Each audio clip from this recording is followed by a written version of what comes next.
Hello, everyone, and welcome back to hockeyprospects.com YouTube channel. I'm Jérôme Bérubé, and I'm joined by Brad Allen. And Brad, we have a new top 10 that we're going to discuss today. We're going to discuss the Edmonton Oilers top 10 prospect. So let's start a bit with what we have here for the Oilers. I'll just share our top 10 on the screen here so we can start discussing what they have. And obviously, as we mentioned um, before with other teams, when teams are going in for trying really hard to win the Stanley Cup, they don't have much prospect going for them. So, as we see on the list here, Matt Savoie is still number one. Like, he has played the full season in the NHL, but we have decided to keep him for now still as a prospect. So, Brad, let's start discussing what we have here with the Oilers, and we can start with Matthew Savoie, who's having a pretty decent rookie season in the NHL. Yeah, especially the last couple weeks, he's really starting to click and figure it out and get the pacing down, timing down, looking far more like the projected top 10 prospect that he was when he was drafted by Buffalo. So I'm sure for some Edmonton fans, they're maybe a bit surprised it's Savoie over Howard, even though like Savoie is playing up and Howard isn't. So on paper, it makes some sense. But Howard is more talented for sure. That's the one distinguishing characteristic between the two, where you can outright say Isaac Howard, like, honestly, his shot reminds me a little bit of Phil Kessel's, Jerome. Reminds me of the hot dog eating champ. He really does have a remarkable release, and it's super, super quick and untelegraphed. It's very hard to pick up.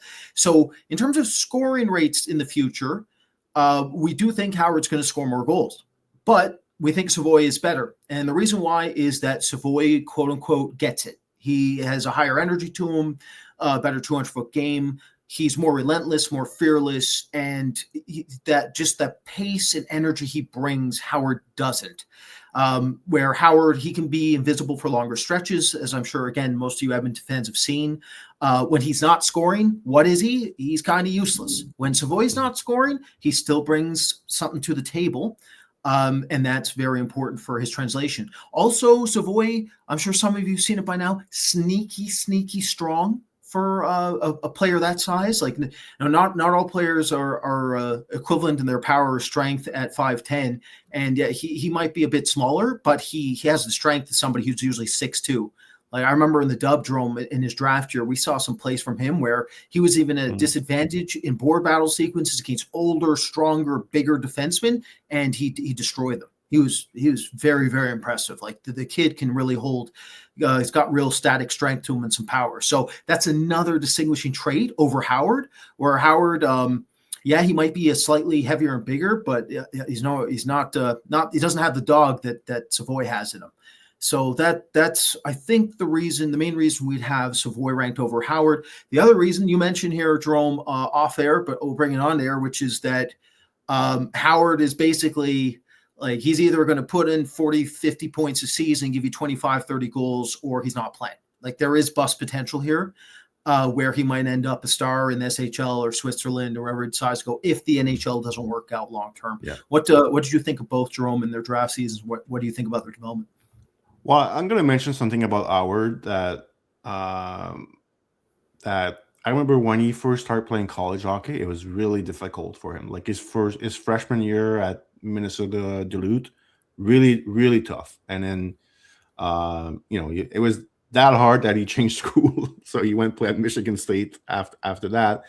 So it took him a while to, like, adjust to, the NCAA game. And I feel like maybe at the pro level this year, there's an adjustment period happening this year for him. So, a lot of people thought after that trade with Tampa Bay that he was going to come in and with the Oilers and play a top 6 role right away with Draisaitl or McDavid.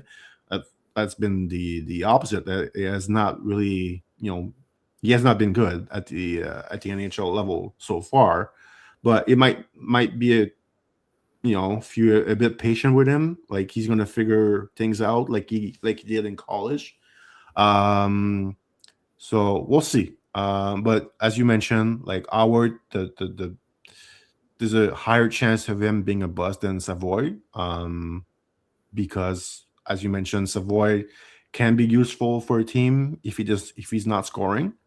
Don't think it's really going to be the case with Howard. But as you mentioned, like the goal scoring abilities are higher with Howard, so it's going to be interesting to see what happens with Howard for the rest of the season, and also next season how he fits in that Oilers team.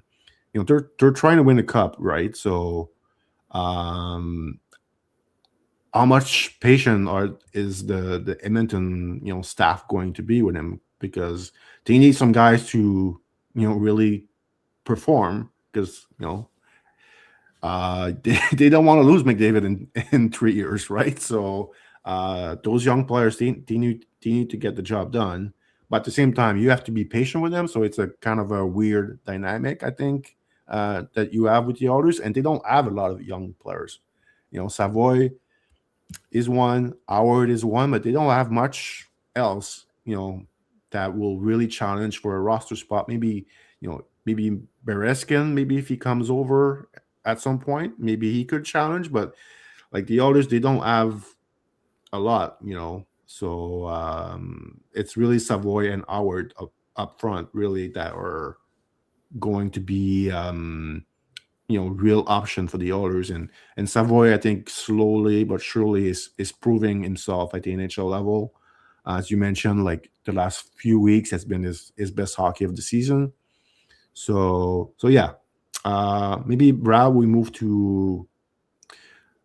I mean, if you look at the top 10, well, I'll just mention. I think is there like a line that we can draw of, like, okay, Savoie NHLer, Howard most likely NHLer, Boeki could be an NHL player. Berezkin, I mean, he's a good KHL player. Maybe we can talk about him, but like I look at the bottom maybe 5 of that list, I'm like, how many of those guys really are going to be, NHL player and be factor for the Oilers? I don't know. So maybe we can talk about Aki and Berezkin and then move on for the rest of the top 10 here. But it's really one of the worst prospect pool that we have done so far. I'll mention Connor Clattenburg, not really a guy that was on like on our radar coming into the season, and he's getting NHL games. So he has played 5 games so far, scored 1 goal. Lots of penalty minutes in the AHL this year, so that's what he brings to the table. Maybe like a fourth line energy, feisty player. And on skill alone, you look at Matvei Petrov, but Matvei Petrov has just not done anything at the AHL level, and that's one of our big surprise, I think. Like watching him in junior, like he had like legit talent, but looks like playing in the KHL is a lot more likely for him than the NHL at this point. So that's why Clattenburg kind of moving in that top 10, because he's getting NHL games. Some of those guys might not get NHL games at any point. So at least Clattenburg is getting that. He's getting that because he's really hard to play against. That's the thing with him. So so if we move back up front here with Boeki and Berezkin, I think they are probably the 2 best option to get NHL games in the future for the Oilers. Brad, do you want to say anything about Aki that we saw a lot in the OHL? We saw a lot in his draft year, and Berezkin is kind of like maybe the wild card, I guess, for the Oilers prospect pool year. Like it might not work out, but if it works out, he might be like a good complement player for the Oilers on their top 9. So I'll leave you, Brad, say a few words on those 2. Yeah, just before I get to him, one thing too that bothers me with the whole Howard situation, like he wanted to differentiate himself in the draft. He wore a pretty flashy suit. And who was the last player who did that before him, Jerome? Do you remember? I'll give you a hint. It's a bust who was supposed to be a sniper. It's Philip I don't Zadina. know. Philip Zadina. Oh yeah. Philip Zadina came in like he had already gotten a $10 million contract, and that is a red flag. You ever want a red flag from a psychological perspective and seeing a player off ice and seeing a kid off ice and how they act? Notice how like Celebrini and Crosby types never like that. It's never them. It's not just a correlative thing. Let's put it that way. Like it exists for a reason. Like that was one thing I noticed. I saw him at the draft. I remember thinking, I was like, like you're not at that level. Like I don't know why you think you should be differentiating yourself. But it's always funny. It's always the snipers. It's always the snipers. They always think they're the most important. They always think that they're the ones who should try to show off a little bit more than the others. And listen, they're like wide receiver in football. Like they're that's very exactly it. They're all flash and dash. One. They're all flash and dash. That's it. So yeah, you got to be careful with that. I remember being worried about him just from the draft, being like, this kid might mentally need a wake-up call. And then, as you mentioned, which is a great assessment of it, is he really got burned in college in that first year. He thought he was going to torch it, and he got torched. And then he needed time to calibrate. And then you're right. And then now in the NHL, he's needing time to calibrate again. But he is producing the A. I'll give him that. He is producing the A, and he is an exceptionally talented kid for sure. So Berezkin and Aki. So Aki, I watched him in the ECHL and the AHL. I wanted to get a little bit of an update because this is a player, Jerome, that our staff really wasn't huge on relative to the rest of the industry. He was taken in the second round by Edmonton. Some people publicly had him very high. We appreciated that he was like semi well-rounded player who could skate decently, had a pretty decent point shot mechanically. He produced in his first year. And then it looked like we were more on it than most of the industry, where we had him more as like a fifth round type of player. The reason we did is because we were recognized at that time that a sub 6'1" defenseman who's a master, who doesn't have specialization, those types of players are dying. Like you do not see them in NHL nearly the same degree unless in their development path they learn to specialize a specific skill set. So what I was looking for was, is there any with Aki? Is there something specific that I'm seeing here where I'm like, that could really differentiate him as a undersized defenseman in the NHL one day? And unfortunately, the answer is not really, but he didn't play poorly, and he does do a bit of everything, right? So there is he's still well-rounded. He still has his shot. He can still look like a quarterback. It looks like a quarterback of power play too one day if things go right. And his defense is absolutely going to hold. At least in the AHL, certainly like it's going to hold. And he wasn't rushed too often. So he reminds me a bit, Jerome, of a worse version of Riker Evans. If I was to comp him and Riker Evans are very similar to me in some ways, but I think Riker Evans is ahead. Like Evans, the way he would set up his give and go sequences through the neutral zone, the way he would activate its pinch timing, all those areas I think offensively are ahead relative to Aki. But I think if things go right, they're going to get something that is similar to what Riker Evans is for Seattle. Which, I mean, that could play. And that really matters in the system because, as you mentioned, like we're talking about Connor Clattenburg, Matvei Petrov. We're not talking about them in other systems, Jerome. Like this is not, when you have McDavid and Draisaitl, unfortunately, this is where you're going to be lacking, and it's in the prospect range, which they are. Now, that brings me to Berezkin, where things get very interesting because I'm with you. This is the dark horse of this class. Like big frame, big, like I know it's 6'2", 220-ish, just like, it's big, but not big. He looks pretty big in the KHL when I'm watching him. I think he's pretty broad. The kid looks like a fridge, so that's a good thing. The huge thing with this player is he looks huge, but he has the hands of a 5'8" player. Like unbelievable touch, like soft as silk, soft as whip butter. Like this kid's got unbelievable hands, and he uses them in combination with his power game. So when he gets inside, he can really mix and match his options, and he's totally untelegraphed at times. He is very good at drawing in an initial layer and finding options in high danger areas. Like his lateral playmaking was spectacular in some of the viewings I had and looking at his playmaking rates and samples. He is a primary playmaker. And the big thing with him, though, is the consistency rates of the player. so far this season specifically, not as consistent as you want to see, especially when he's getting a bit older now. He's the most mature prospect, so you're really hoping that he takes another step and gets the consistency rate dialed up. But they've actually gone the opposite way.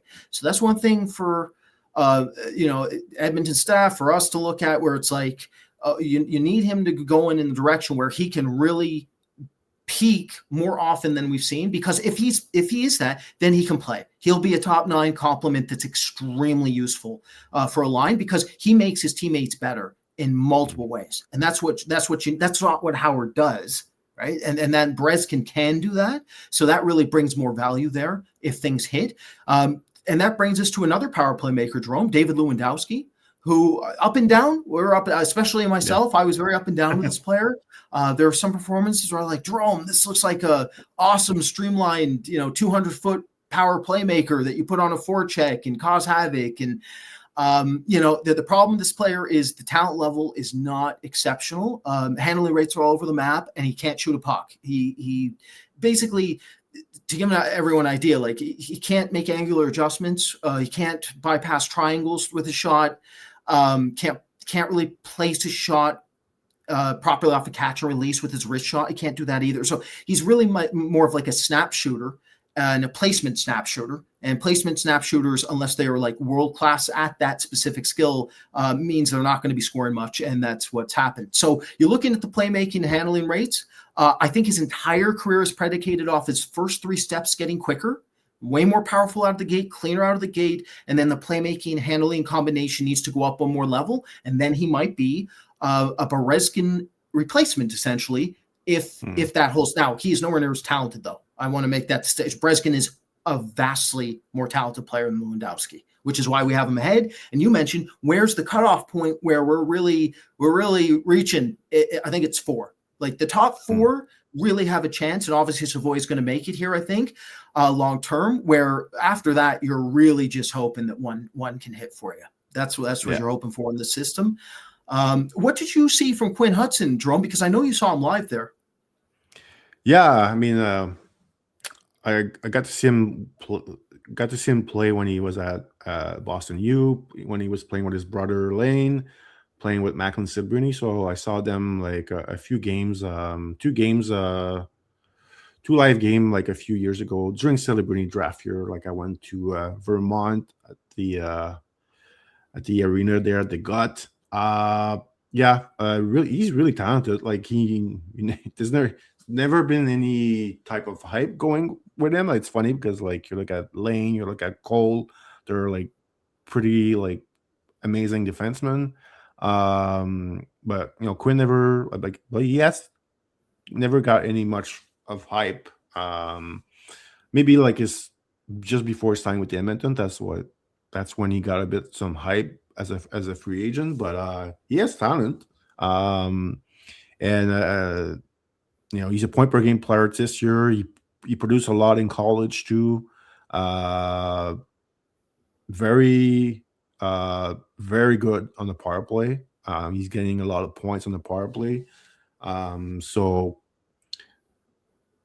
I don't know if there's enough there for become a full-time NHLer, but at least he's producing, and that's a guy like him. He needs to produce. If he doesn't produce, he's dead pretty much as a prospect. So at least he's putting all the the production is there, so he's giving himself a chance to get a call up maybe at some point this year with the Oilers.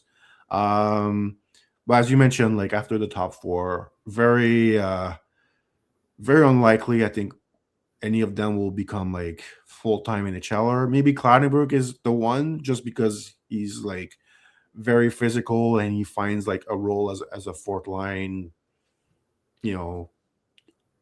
energy / fighter / checker / whatever needs to be done, he'll do it. Maybe will be his role. But we'll see. Lafreniere, again, similar to Hudson, like a skill player who's good on the power play, but he's not the biggest guy. The skating is a bit of a drawback for me. So again, it may be in his case. He's still young. He's still only 18 years old. So Like, let's see how he looks in the next few years. But at this point, we have seen guys like him a lot in major junior, and often they don't end up, becoming anything at the NHL level. Maybe, Brad, let's finish with Emil Vinny, goaltender out of Finland. Always got him in the second round. We actually had, he was our 13th ranked goalie back then. So yeah, a big surprise by us when he went that high in the draft. What's your update on Emil Vinny? I know you went back and watched him a few times lately just to get an update on him. So what's your take on Emil Vinny? I remember his draft year was like, there was some games he was actually good, and other games he was a bit of a disaster. So consistency has always been an issue, and he's been hyped. Like, he was like 15, 16. We were hearing about this Finnish goalie that was going to be a top goalie in the draft, and I mean, he went in the top 64, so there's that. But we didn't really see that in his draft year. So I'll give you, Brad. You can give us your updates on what you saw from Vinny. Yeah, absolutely. So one thing I've noticed when you were breaking that down, I was like, I'm looking at the pool. You know how we always kind of like look for trends with staffs and like how they operate, what they look for in the prospects. If you look at Isaac Howard and Quint Hudson and Tommy Lafreniere and Petrov, and they drafted the Savoie's brother too, right? Yeah. Right. And he was, so like they were all basically like, you're talking about like high-end skill talents with tremendous bust potential. Like they seem to, one thing I've noticed with their system, basically because they're drafting a bit later, they're basically taking like the talent, and they don't care how raw it is. They're just going to take it, right? So don't care about the skating also. Yeah. There's like they take players that don't have a lot of substance, but have a lot of talent relative to the placement of where they are in drafts. I think that might be something you can maybe mention on. Maybe Edmonton staff would laugh at us for that, but that's the way I look at it from based off looking at this and now breaking it down with you. Regarding Vinny, you remember when Ray Ferraro was talking about laughing at Askarov after watching the U20s? Like, people are comparing this kid to Carey Price. You remember for laughing? I was like, it's not the real version. I promise, it's not the real version. I remember Emil Vinny was hyped, and I was getting an opportunity to watch him live over in Switzerland. I was watching him live in Switzerland during the U18s, and I'd never really seen him play, right? So I was getting all excited. I'm like, oh, a new goalie prodigy. Maybe he's another Askarov, and we'll see what happens. And he let in like 6 goals or 5 goals on like 16 shots, and I was like, this is not, and not all goals are equal, like, but most of them were his fault. That they were not. He was busy. He was swimming. He was technically all over the map. His skate, you could see the talent. He's super athletically gifted, quick twitch, like rapid skating base, small area skating is ridiculous. Can really shift. And I was like, okay, I see the talent, but like, oh man, there's a whole lot missing.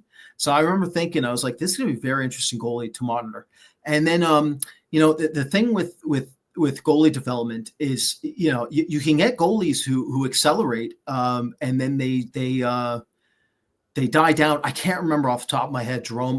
The Czech kid, 2018, we had him real high. He accelerated the extra league in his draft year. Even his -1, he was getting games in extra liga, which is like unheard of for like a 17-year-old kid.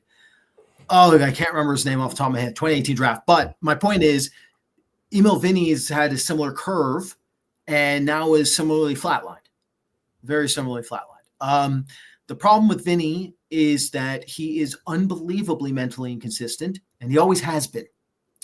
And that usually means, if you see it year in, year out, like we're talking 4 years of watching the kid now, if he hasn't changed now, then it's very unlikely that he does change that aspect of his game. That was the main reason we left him outside the real draft range. We had him as a 7th rounder, and that's because I really didn't believe in the kid's mental consistency rates from watching him in his -1, -2, and seeing him live, and that's holding. There are performances where you go, that's an NHL goalie, no question about it. He's got everything. He's got the toolkit, the talent levels there. He's making fantastic reads, and everything's on point. And then there's performance where you're like, I can't believe that's the same player. How in the world could his game die down to this degree? Like very basic errors where you don't like technical errors where shot from the point goes behind the net and he's supposed to reintegrate and he just misses his post. Just a little like things like that where you're like, it's weird to see that type of stuff at this stage as prominently as you do in this goalie. That said, he's talented, and you never with goalies. I mean, I'm saying it, you really don't know. Sometimes, like, I'd love to pretend that you do, but sometimes you really don't know. Development can be, I mean, look, this is a very different situation and case study. And a lot of people were writing off Jesper Wallstedt last season, right? A lot of people, we talked about this off air. A lot of people were writing him off. He's putting up like a 940 save percentage in the NHL, literally like one off season of development, right? So it can happen. But I wouldn't put your hopes on Emil Vinny if you think he's going to do anything but be what Stuart Skinner kind of is, which is, well, it can be very frustrating, as all of you Edmonton fans know. And I'll mention the other goalie. I do know him. We wrote him. We're the only staff publicly that did to discuss him and write about him. And that's Daniel Salonen. Yeah, just before I want to mention a few things about Vinny. First of all, the Czech goalie you're looking for is Jakub Skarek. That is 100% who it is. Yeah, it's Jakub Skarek. Also, it just came through my mind while talking about Vinny. You know who he reminds me? And that's a player that was drafted last year, Gabriel Dig. Like a guy with like lots of hype when he was younger. Lots of like a good toolkit. Yeah. And then you watch him on the right in a good game, you're like, okay, that's a legit NHL prospect. And then you watch him in other games, you're like, there's no way this is the same goalie. So yeah, I just want to mention this. So you can go back on Daniel Salonen. So we don't have him rank, but that's a goalie we watch a lot in his draft year. Yeah, we had him as a watch. I had him as a draft about halfway mark of the season in 20 league. I was waiting for the Mestis sample. The Mestis sample was really good last season. Also, both goalies in the system from Mestis. I mentioned this once before, but I'll also mention again, that's crazy. Like, that's never happened. But yeah, Salonen was better than Vinny in some of those performances in Mestis, even though he was a year older. So you have to take that into consideration. It matters a lot. But the fact that he was better indicates he's a draft, right? Usually. Now, he was still a bit under for me, but I thought there was a chance he'd get drafted, and he did. So I was looking forward to actually watching him in Liga. The problem is, admittedly, from a development perspective, he hasn't really shown any development at all. And because of that, he's getting exposed and getting blown to pieces. The huge problem with Daniel Salonen is that he shrinks in his net and he drops in his butterfly prematurely way too often. He's 6'3", but he looks 6 feet. That's not what you want ever in a goalie. You want them to maximize their size at all times for the position, essentially. So there's still hope. But it's one of those things where if it doesn't happen this season, you sure hope to see a real difference in that aspect of his game next season. But he is capable of some remarkable high danger saves, and he has better extension rates and a better extension displacement than Emil Vinny, which some people might be very surprised to hear. So there are aspects of his athleticism that are actually right there, if not ahead of Vinny. But Vinny is the more athletic, like the better, more talented goalie, the better skater, the more explosive skating goalie for sure, and is the more likely of the two to hit. But both are athletically gifted. Both are very flawed, but both have time. So we'll see. We'll see if either one can become something for Edmonton. Yeah. All right. Well, that's going to do it for our top 10 plus one of the Edmonton Oilers prospect. And we'll be back for our next episode. Will be about a team that maybe Oilers fans know maybe a bit too well. The Florida Panthers will be our next video. So thanks everyone for watching. Thanks, Brad. And we'll talk to you guys for the next episode pretty soon. So thanks, guys. Thanks, everyone.